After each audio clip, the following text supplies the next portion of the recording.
오늘 우리에게 추수감사절에 해주실 하나님 말씀은 누가복음 17장 11절부터 19절에 있는 말씀을 보겠습니다. 다 같이 읽어보겠습니다. 시작. 예수께서 예루살렘에 가실 때에 사마리아와 갈릴리 사이로 지나가시다가 한 마을에 들어가시니 나병 환자 10명이 예수를 만나 멀리 서서 소리를 높여 이르되 예수 선생님이여 우리를 불쌍히 여기소서 하거늘 보시고 이르시되 가서 제사장들에게 너의 몸을 보이라 하셨더니 그들이 가다가 깨끗함을 받은지라. 그 중에 한 사람이 자기가 나은 것을 보고 큰 소리로 하나님께 영광을 돌리며 돌아와 예수의 발 아래 엎드려 감사하니 그는 사마리아 사람이라. 예수께서 대답하여 이르시되 10사람이 다 깨끗함을 받지 아니하였느냐? 그 아합은 어디 있느냐? 이 이방인 외에는 하나님께 영광을 돌리러 돌아온 자가 없느냐 하시고 그에게 이르시되 일어나 가라 내 믿음이 너를 구원하였느니라 하시더라. 아멘. 오늘 추수감사절인데 올 한해 내가 제일 감사했던 게 뭔가 한번 이렇게 이런 때 한번 우리가 생각해 보는 것도 좋은 기회라고 봅니다. 여러분은 감사의 안경을 쓰고 내 주위를 쭉 살펴보면 감사거리가 굉장히 많이 있죠. 순전하게 예수 믿은 거 참 감사해요. 순전하게 예수 믿은 거. 그러니까 쉽게 말하면 곱게 예수 믿은 거. 누가 전도했는데 그래요? 그럼 제가 다음 주에 한번 교회 나가보겠습니다. 이렇게 해서 교회 나와서 예수 믿으신 분들은 천복을 받으신 분들입니다. 천복을요. 이거는 보통 복이 아니에요. 물론 이제 모태신앙이라든지 어려서부터 뭐 부모님 손에 끌려서 자기도 모르게 이제 교회 나온 분들은 좀 모르겠습니다만은 그렇지 않은 분들은 참 여기 앉아 계신 분들도 모태신앙이 아닌 분들, 주일학교 출신이 아니신 분들, 30대 이후에 내가 예수 믿으신 분들 가만히 생각해 보면 그냥 쉽게 안 나오셨잖아요. 그냥 쉽게 절대로 안 나오셨습니다. 뭔가 다 사연이 있기 때문에 어쩔 수 없어서 나올 수밖에 없는 그런 상황이기 때문에 나오다가 보니까 내가 지금 이렇게 믿음도 들어가고 이렇게 교회 생활을 지금도 충실히 하고 있고 이제 천국의 소망을 가지고 살게 되었습니다. 참 감사한 것이죠. 고난을 통해서 예수님을 만났다 그러면 그 고난 자체는 뭐 우리가 복이라고 할 수 없지만은 그 고난의 과정을 통해서 내가 예수님을 만났다 그러면 고난은 고통스러운 것일지 모르지만 예수님을 만난 건 큰 복 아니겠습니까? 사람은 절대로 그냥 순순히 하나님 앞으로 돌아오기가 쉽지를 않습니다. 특별히 아담의 그 원죄 뿌리를 이어받은 죄인은 굉장히 하나님을 반역하고 싶은 그런 마음이 자기도 모르는 사이에 이 원죄로 심어져 있기 때문에 그렇습니다. 그래서 그걸 깨트리고 하나님 앞으로 나온다고 하는 것이 만만치 않거든요. 그래서 하나님께서는 반드시 구원하실 자를 구원하시는데 고난을 통해서 고통을 통해서 구원하시는 경우가 참 많이 있습니다. 병들어서 예수 믿게 되고 사업에 실패해서 예수 믿게 되고 또 여러 가지 난관 속에서 도저히 내가 꼼짝달싹도 할 수 없는 어떤 아주 그 극한 상황 속에서 내가 이제 하나님 앞으로 돌아가지 않으면은 안 될 수 없는 그런 상황 가운데서 내가 하나님 앞으로 돌아오고 참 그런 분들이 우리 주위에 굉장히 많이 있습니다. 참 감사한 일이죠. 그래서 우리가 가만히 이렇게 우리의 자신의 삶을 뒤돌아보면서 하나하나 한번 좀 영적으로 깊이 이렇게 따져보면 참 우연한 사건은 없습니다. 예수 믿는 사람들에게 우연이란 말은 없어요. 예수 믿는 사람들에겐 우연이 없고 섭리만 있을 뿐이다. 네, 예수 믿는 사람들에게는 우연이 없습니다. 하나님의 섭리만 있을 뿐이에요. 우연히 닥친 일 같지만 우연히 닥친 것이 아닙니다. 조금 뒤돌아보고 조금 더 살아보면 하나님께서 왜 그 사람을 내게 만나게 하셨는가? 또 하나님께서 왜 그런 환경을 내게 주셨는가? 그것을 좀 지나고 나서 보면 이제 그것이 하나님의 섭리였었고 하나님의 경륜이었었고 하나님의 주권적인 역사였었구나 하는 것들을 믿음의 눈이 열리면은 그것을 바라볼 수 있게 되는 것이죠. 자, 여러분 오늘 감사절인데요. 감사의 관점에서 보면은 세 사람의 종류가 있습니다. 첫째는 감사할 거리가 있음에도 불구하고 감사할 줄 모르는 사람이 있어요. 정말 감사해야 되는데 감사하지 않는 사람이 있습니다. 물론 여기 계신 분들은 그런 분들은 없으시겠죠. 또한 두 번째는요. 감사할 거리가 있을 때 감사하는 사람. 감사할 거리가 있을 때에 빼놓지 않고 감사하는 사람. 그 정도만 해도 제가 볼 때는 참 괜찮은 믿음이다. 그렇게 생각을 합니다.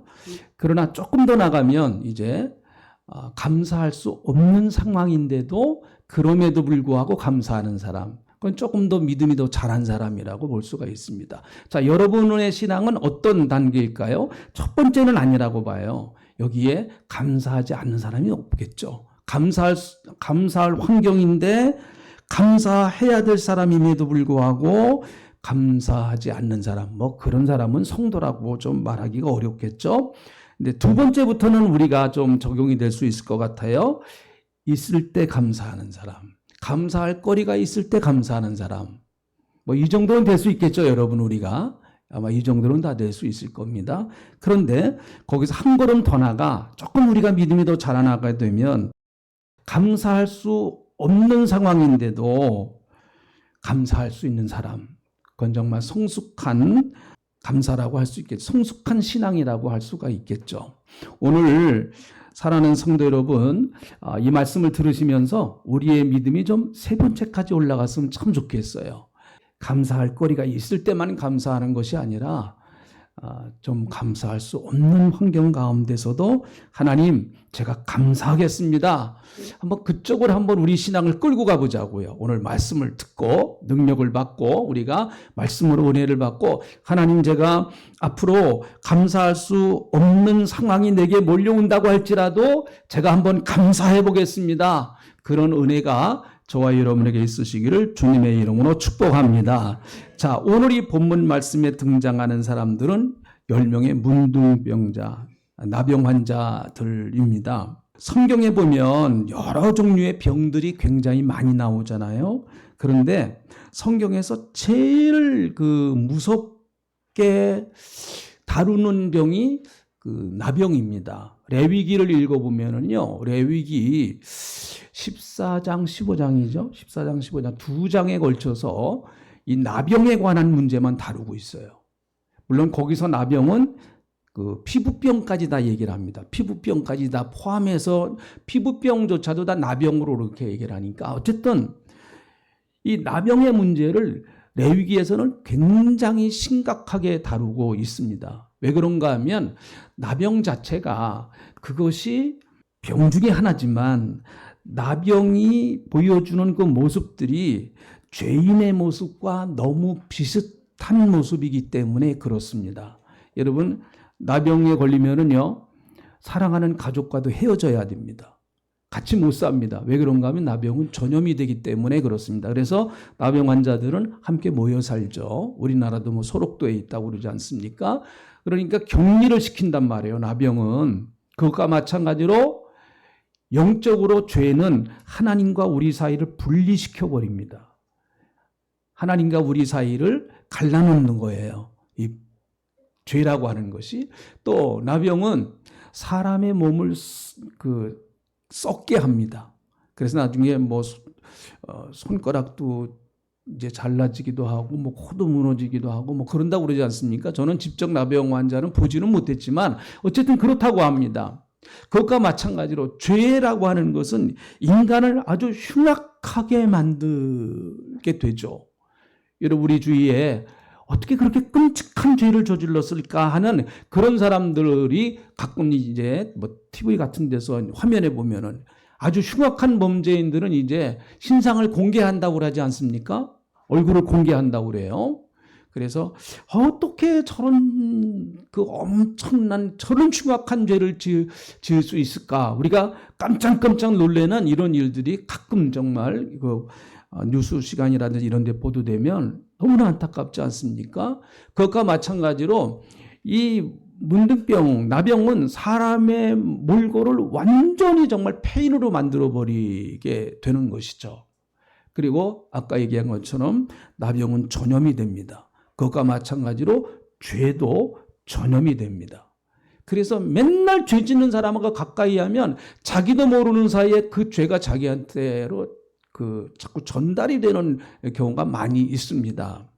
그래서 나는 믿음이 좋으니까 죄 짓는 장소에 가도 난 괜찮아. 난 얼마든지 믿음을 지킬 수 있어. 물론 한두 번은 괜찮을 수 있어요. 그러나 자꾸 가서 접해 보시기 바랍니다. 자꾸 접해 보세요. 그러면 그 죄가 내게 묻어나올 수 있게 되는 것이죠.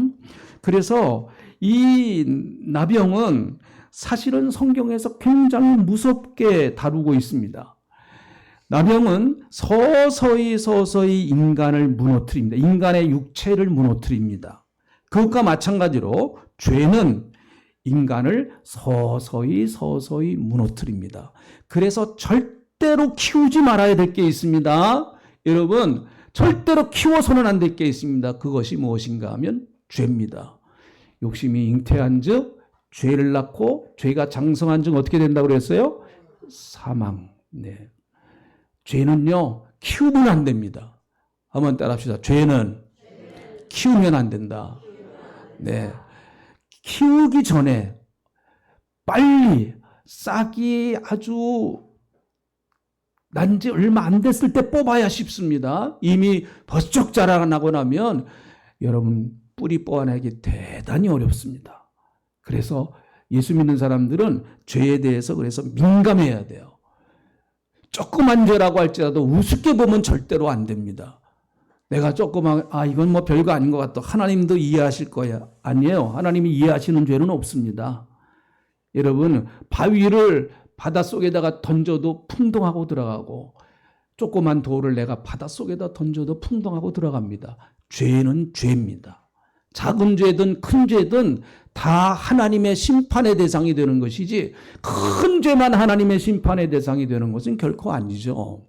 그래서 여러분 이 문둥병은 이 나병은 굉장히 영적으로 우리에게 많은 것들을 시사하게 되는데요. 오늘 이 본문 말씀에 보니까 10명의 나병 환자가 있는데요. 예수님이 그곳으로 지나가신다는 얘기를 듣고 자 12절 13절 한번 보시죠. 12절 13절 제가 읽어보겠습니다. 한 마을에 들어가시니 나병 환자 10명이 예수를 만나 멀리 서서 여러분 나병 환자는 절대로 사람에게 접근하면 안 됩니다. 유대인의 전통에 의하면 한 100보 정도로 떨어져서 나병 환자는 건강한 사람에게 반드시 한 100보 정도 떨어져 있어야 된다고 합니다. 그렇지 않으면 돌에 맞아 죽습니다. 그러니까 이 사람도 예수님과 멀리 10명의 나병 환자가 멀리 서서 그들이 외칩니다. 13절 자 같이 한번 읽어보시죠. 13절 읽어봅니다. 시작 소리를 높여 이르되 예수 선생님이여 우리를 불쌍히 여기서 하거늘 네 우리를 불쌍히 여기소서. 그럴 때 예수님께서 그에게 하시는 말씀이 제사장에게 가서 내 몸을 보이라 이렇게 말씀하세요. 14절에 보니까 구약 성경을 보면 레위기나 출애굽기를 보면 여러분 나병 환자는 레위기에 특별히 나병 환자는 다 몸이 깨끗함을 받으면 반드시 제사장에게 가서 자기 몸을 보이고 깨끗함을 받았다고 하는 증명서를 받아와야 돼요. 그래야 자기 집으로 돌아갈 수 있습니다. 자기 고향으로 돌아갈 수 있고 자기 마을로 돌아갈 수가 있습니다. 그 증명서가 없으면 절대 못 돌아갑니다. 그래서 제사장이 그것을 발급해 주는 거예요. 인정을 해 주는 거예요. 그러니까 제사장에게 가서 그 몸을 보이라. 그런데 놀라운 역사가 일어났습니다. 14절에 보니까 제사장들에게 가서 너의 몸을 보이라 하시더니 그들이 가다가 깨끗함을 받았다. 이렇게 가다가 가는 도중에 깨끗함을 받게 되었습니다. 참 놀라운 일이죠. 그런데 그 중에 사마리아 사람 한 사람만 와서 예수님께 감사했다. 16절에 보니까 예수의 발 앞에 엎드려 감사하니 그 사람은 사마리아 사람이더라. 이럴 때 예수님께서 17절에 있는 말씀, 한번 이 말씀 같이 읽어보시죠. 이 말씀 좀 우리가 좀 가슴에 담으면 참 좋겠어요. 같이 읽어봅니다. 시작. 예수께서 대답하여 이르시되 10사람이 다 깨끗함을 받지 아니하느냐? 그 9은 어디 있느냐? 네. 한 사람만, 그 사람도 누군가 하면 사마리아 사람이에요. 유대인들이 제일 아주 정말 혐오하는 사람, 유대인들이 제일 싫어하는 사람, 마치 문둥병자와 같이, 나병 환자와 같이 그렇게 싫어하는 그 사마리아 사람이 와서 예수님께 엎드려서 하나님께 영광을 돌리고 감사하게 되었습니다. 예수님이 다 고침받았는데 그 9은 어디 있느냐라고 말씀하고 계세요. 이건 답을 원하는 것이 아니라, 이것은요, 한번 생각해 보라고 하는 얘기예요. 이 반어법입니다. 생각해 보라고 하는 얘기예요. 10명이 다 깨끗함을 받았는데 나머지 9은 다 어디가 있느냐? 너 왜 혼자만 왔느냐라고 하는 것이죠. 이것은 여러분 그 한 명을 책망하시는 것도 아니고 또 나머지 9명을 예수님이 원망하시는 것도 아닙니다. 이것은 이 말씀을 읽고 있는 독자들에게 한번 생각해 보라고 하는 것입니다. 물어보시는 말씀, 저와 여러분에게 예수님이 오늘 다 물어보시는 거예요. 그 9은 도대체 어디가 있느냐라고 하는 것이죠. 사랑하는 성도 여러분, 참 이 감사라고 하는 것이 만만치 않은 은혜예요. 뭐 감사 우리가 할 수 있지. 그게 그렇게 쉽지를 않아요. 사람은 감사하기보다는 원망하기가 더 쉽습니다. 9대1일 것 같아요. 9대1. 네, 9대1. 9명하고 1명하고 싸우면은요, 1명이 지잖아요.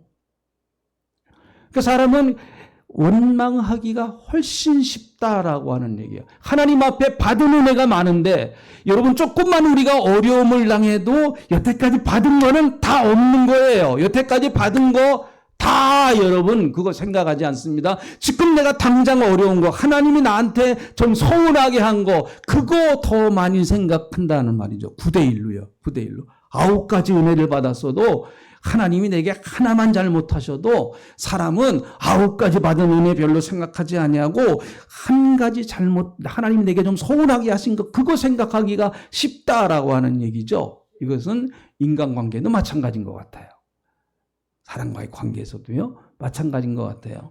내게 아무리 잘하다가요, 한 번 내게 서운하게 하면은요, 10번 잘한 거 소용없습니다. 사람은 한 번 내게 가슴 아프게 한 그 가슴 아픈 거 더 많이 생각나요. 여러분은 안 그러시죠? 네. 근데 대부분 사람들이 그러기가 쉽단 말이죠. 그래서 감사하기가 대단히 어렵습니다. 하나님께 받은 은혜는 좀 쉽게 잊어버리는 것 같기도 해요. 하나님께 받은 은혜는. 근데 당장 내가 어려우면 참 하나님이 내게 이러실 수가 있습니까? 나 시험 들었어요. 내가 교회를 나가야 되나 말아야 되나 막 하면서 이제 이런 고민을 막 하기 시작을 하고 그렇습니다. 사랑하는 성도 여러분, 이미 우리는 하나님께로부터 가장 큰 은혜 다 받은 사람들이에요. 자, 아멘 합시다. 할렐루야. 아멘. 왜요? 하나님은 이미 우리에게 가장 어마어마한, 하나님은 어떻게 보면 당신의 걸 다 주셨잖아요. 우리에게 예수님 주셨는데 우리가, 아니 예수님 주셨는데 당신의 아들을 주셔서 우리를 구원하셨는데, 사실은 우리가 하나님 앞에 더 이상 아무것도 안 받아도 우리는 하나님 앞에 할 말이 없는 사람들 아니겠어요?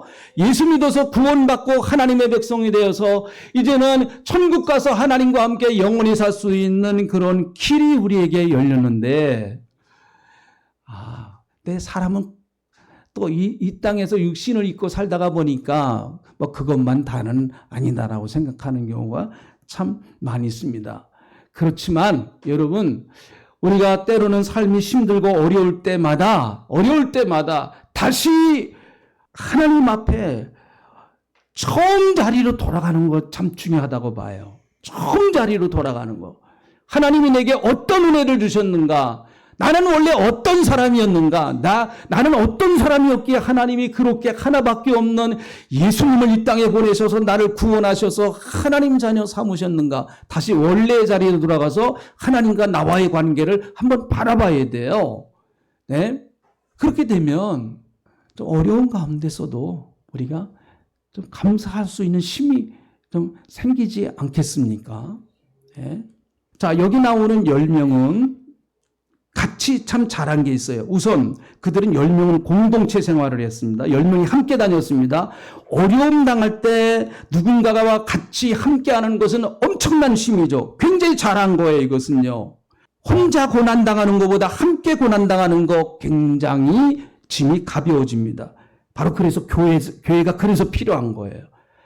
나 혼자만 어려움 당하는 거 아닙니다. 사랑하는 성도 여러분, 힘들고 어려울 때 절대로 이런 생각하시면 안 돼요. 나를 위해서 기도해 주는 사람 한 사람도 없네. 아니에요. 아닙니다. 절대로. 여러분을 위해서 기도해 주시는 우리 권사님들도 계시고 집사님들도 계시고 목회자도 있고요. 여러분을 위해서 기도하는 믿음의 가족들이 분명히 있습니다. 그거 잊지 마셔야 돼요. 말을 안 할 뿐이에요. 내가 당신 위해서 기도합니다. 어떻게 일일이 그걸 다 얘기합니까? 반드시 기도합니다. 저도 여러분을 위해서 기도합니다. 여러분, 예수님도 하나님 보좌 우편에서 여러분을 위해서 기도하신다고 성경에 나오잖아요. 성령님은 우리 안에서 기도하시고 우리의 연약함을 우리의 마땅히 구할 것을 알지 못하니까 성령님이 우리 안에서 우리의 기도를 도와주시고 목회자는 강단에서 엎드려서 여러분을 위해서 기도하고 네. 이런 것 좀 알아주세요. 네? 알아주세요. 혼자가 아니에요. 딱 그뿐만 아니라 또 이들은 함께 10명이 같이 외쳤습니다. 예수 선생님이여 우리를 불쌍히 여겨주소서. 여러분 10명이 함께 한 음성으로 같이 외쳤단 말이에요. 소리를 높여가지고 예수 선생님이여 우리를 불쌍히 여겨주십시오. 어려움 당할 때 함께 교회가 모여서 큰 어려운 문제를 가지고 함께 하나님 앞에 기도할 때 여러분 이것은 어마어마한 힘이 생기는 것입니다. 그래서 우리가 예배 시간마다 함께 기도하잖아요. 같이 문제를 가지고 어려운 문제를 가지고 함께 기도하는 거 이거 굉장한 힘입니다. 저는 그 10월 27일 날 광화문에 가서 그 예배를 참석을 했는데 뭐 다른 거는 뭐 다 우리가 하는 거니까. 근데 뭐가 좀 감동이 됐는가 하면은 그 어마어마한 사람들이 같이 하나님을 찬양하는 그 소리가 저는 너무너무 아름답더라고요.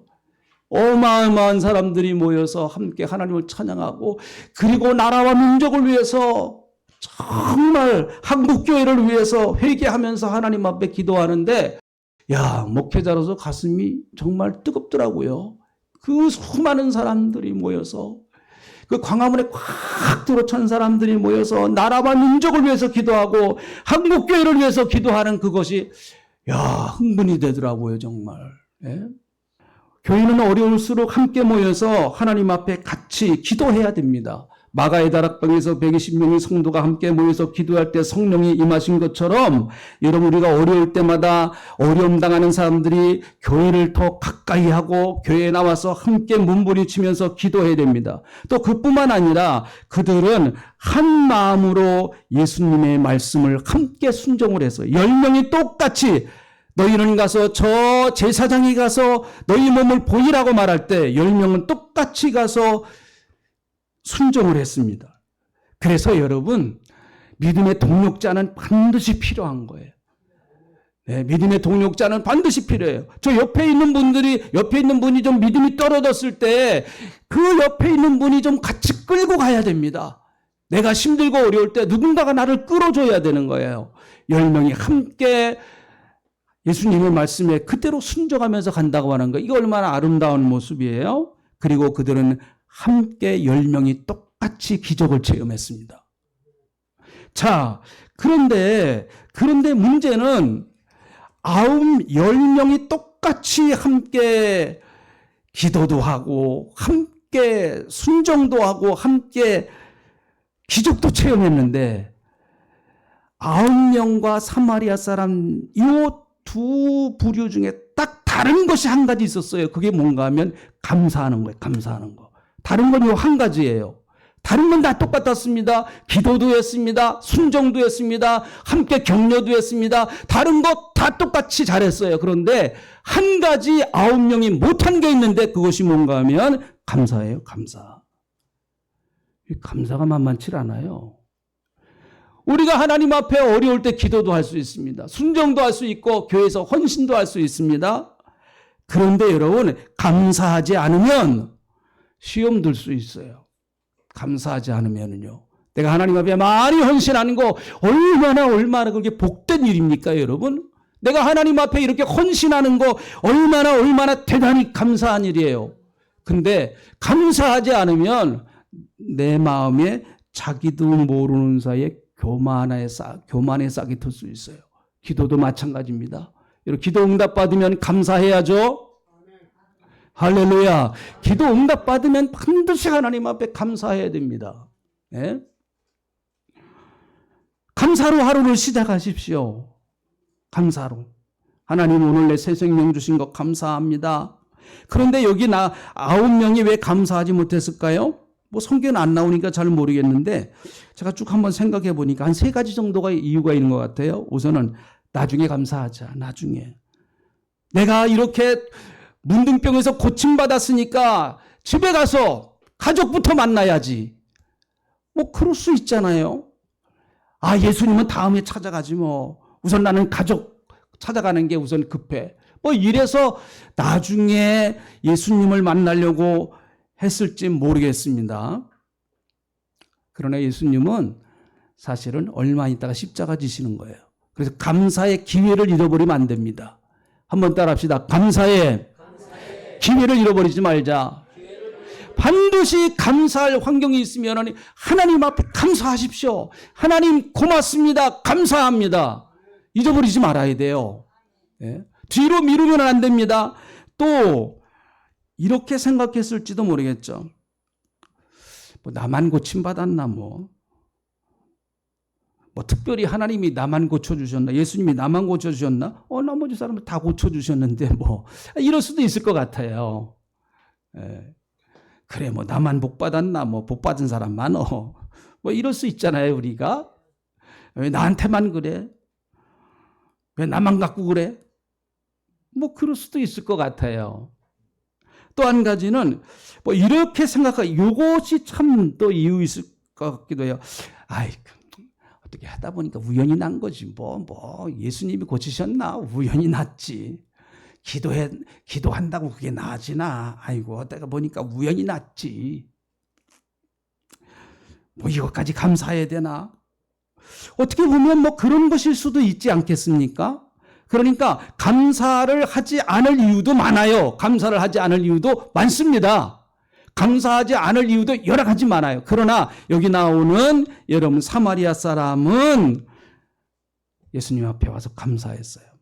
그럴 때 자 19절, 18절 이방인 외에는 하나님께 영광을 돌리러 온 자가 없느니라. 자 19절 같이 읽어봅니다. 19절 같이 읽어봅니다. 시작. 그에게 이르되 일어나라 가라 내 믿음이 너를 구원하였느냐 하시니라. 자 나머지 사람들 나머지 9명은요 육신의 병만 고침받았어요. 육신의 병만 고침받았습니다. 그런데 주님 앞에 감사하고 정말 하나님 앞에 영광을 돌리고 했던 이 사람을 예수님이 보실 때 9명과 다른 믿음을 갖고 있는 거예요. 예수님을 믿는 그 믿음을 보였단 말이죠. 그래서 예수님은 내 믿음이 너를 구원했다. 여러분 이 사람은 영혼의 병까지 고침받은 거예요. 영혼의 병까지. 저는 이렇게 신앙생활을 이제 벌써 오래 했잖아요. 별 사람을 다 봤습니다. 한때는 정말 예수 믿는다고 은혜 받았다고 뭐 성령 받았다고 은사 받았다고 복 받았다고 뭐 난리 법석을 치던 그런 사람들도 많이 봤습니다. 그런데 그런 사람들이 어떤 순간에 흔적도 없이 사라지는 경우도 꽤 봤어요. 병을 고침받은 사람도 정말 죽을 병에서 나은 사람도 어떤 순간에 예수를 떠나더라고요. 그런 사람들도 봤어요, 여러분. 자기 아들 정말 그 병을 고쳐주셨는데 그렇게 예수를 떠나더라고요, 보니까. 뭐 그런 사람도 봤습니다. 여러분, 은혜 받는 거 참 중요합니다. 우리가 여러 가지 은혜를 체험하고 신령한 것을 체험하고 그러는 것도 대단히 중요합니다. 그러나 예수님이 그렇게 말씀하셨어요. 제자들이 70문도가 제자들이 나가서 막 전도하니까 귀신이 막 쫓겨나갑니다. 그 앞에서 귀신이 막 무릎 꿇고 떠나가고 그럽니다. 그러니까 제자들이 예수님께 와가지고 예수님 우리가 가서 전도를 하니까 귀신도 쫓겨나가고 덜 악한 영도 쫓겨나가고 병도 고쳐지고 어마어마한 역사가 일어났습니다. 그럴 때 예수님이 귀신이 쫓겨나가는 것도 소중하지만 그것으로 인해서 기뻐하는 것도 중요하지만 너희의 이름이 하늘나라의 생명책에 기록된 것으로 인해서 기뻐하라. 그건 뭐예요? 근본적인 문제를 붙들려고 하는 거예요. 근본적인 걸 붙들려고 하는 거예요.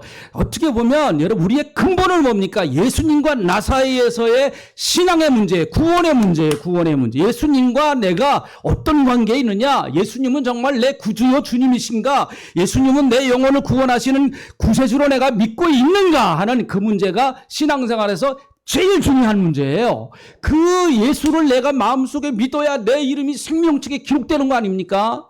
예? 그거 기뻐하라는 얘기예요. 그거 기뻐하라. 감사하라. 그래서 여러분 거기서부터 우리가 감사를 시작하세요. 예수님, 나 구원해 주셔서 고마워요. 감사해요. 예수님, 내가 비록 세상에서는 성공을 못했다고 할지라도 저는 하나님의 자녀예요. 고맙습니다. 감사합니다. 제가 내 몸이 병들어서 지금 아플 줄 모르지만 나는 예수 믿어서 지금 죽어도 천국 갈 수 있어요. 할렐루야 하면서 그렇게 우리가 감사하면서 살아가는 거예요. 그게 우리의 인생이에요. 인생. 새신교회 김종국 목사님의 짧은 글을 제가 읽어봤는데요. 그 제목이 뭔가 감사로 욱을 이깁시다. 감사로 욱을 이기자. 네, 기도하겠습니다. 하나님, 우리가 많은 은혜도 받고 많은 체험도 하고 살아계신 하나님이 계시다고 하는 것을 생생하게 많이 우리가 느끼기도 했습니다.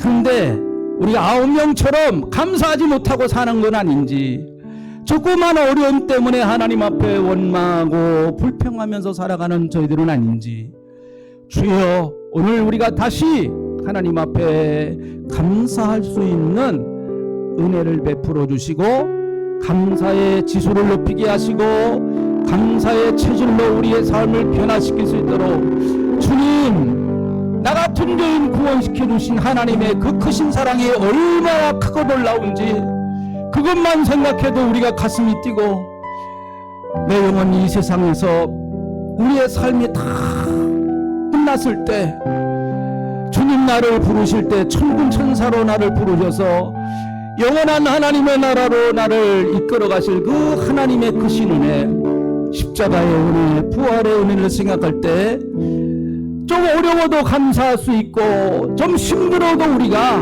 감사하면서 살아갈 수 있는 줄로 믿습니다. 고맙습니다. 우리 감사절을 맞이하면서 다시 한번 감사할 수 있는 성도들이 다 되게 하여 주시옵소서. 감사합니다. 예수님의 이름으로 기도하옵나이다. 아멘.